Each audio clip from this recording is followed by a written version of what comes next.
and welcome to this episode of Focus On with me, Kiamogetse Mosipeleng. Every year on the 8th of March, International Women's Day is celebrated to shed light and honor women's accomplishments, as well as raising concerns on gender disparity and discrimination.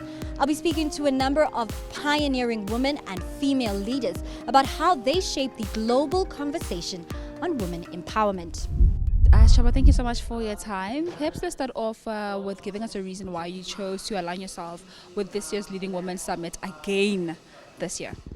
Yeah, thank you very much. It's always important whenever you partner, and I emphasize partner with anybody or any organization or any initiative, not to do it as a once-off, because continuation allows for things to improve. So as McDonald's, we're quite proud to still once again partner with the summit. And what is McDonald's doing to advance women empowerment in this era? So McDonald's South Africa has been around for about 29 years now. And when you look at the complement of women within our organization, more than 60% complement of women in our organization. So it is very important that we are very inclusive and very sensitive to that complement of staff that we have, so that not only do the women feel comfortable within an environment, but also the men feel comfortable in an environment that has got such a huge complement of women. And all the women in our organization are in the different levels of the organization. So it's very important to always have that flow to ensure that at any point in time we can access the best talent in our organization. Obviously, given the majority being women, it will mean women, yeah. And just to expand on making women feel comfortable in your company, because we do know that in South Africa, safety is a big concern for females. So maybe just unpack for us and get into greater detail on to what those measures are to make women feel safe and comfortable in your company. Yeah, so I think we can break it down into something as basic as when you do a schedule at a restaurant level, that in the scheduling you allow people to be able to arrive work, maybe at the same time, making sure that the transport that takes them is transport that they are comfortable with, and also when they knock off, that you use transportation that allows them to arrive home safely. That's a very simple example of how you can even influence how you schedule people coming into the work environment. And of course, making sure that the policies also allow for women to still be able to feel that the policies do not discriminate against them. The other aspect of safety, as I said, is making sure that the male counterparts are sensitive to the environment as to how do they make women feel in our environment, so that it's all inclusive and is accommodating.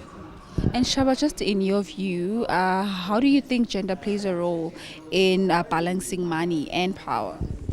So we all come from a society that usually gives you robes. It already assigns you gender roles as you are born.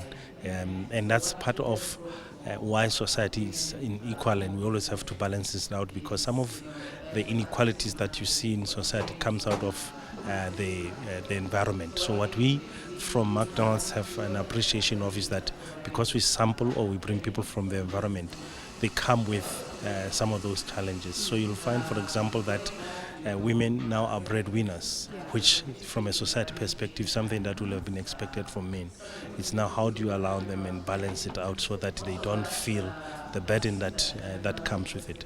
The other thing around allowing a space where women feel empowered is making sure that from a McDonald's perspective, that when you consider people for advancement, you always make sure that everybody advances, and then people get to have an appreciation of what are the different requirements.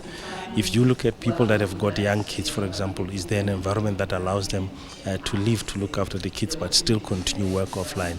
So there are a couple of things that are always at play.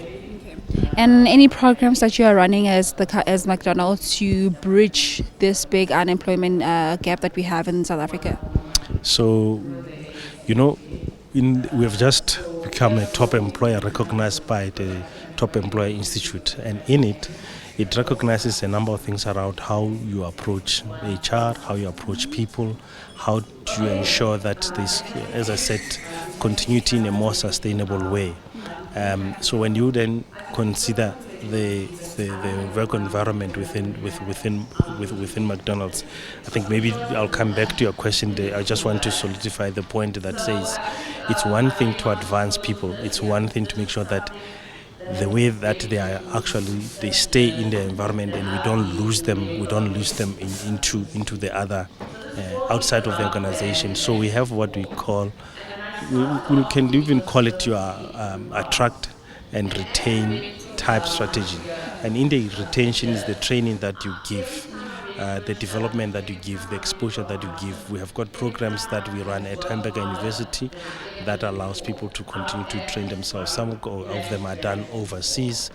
We are going to the Worldwide Convention now in April, where a lot of the women are going to be exposed to other women leaders within the organization, broadly speaking, so that they can see how they compare.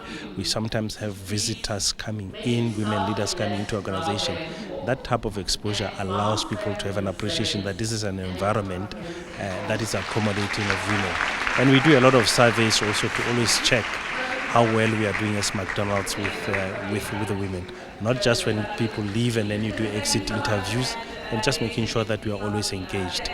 And also, mentoring, making sure that our summits that we do, not just in the months where we recognize women like March for International Women's Month, but in August we also still have initiatives that talk to women.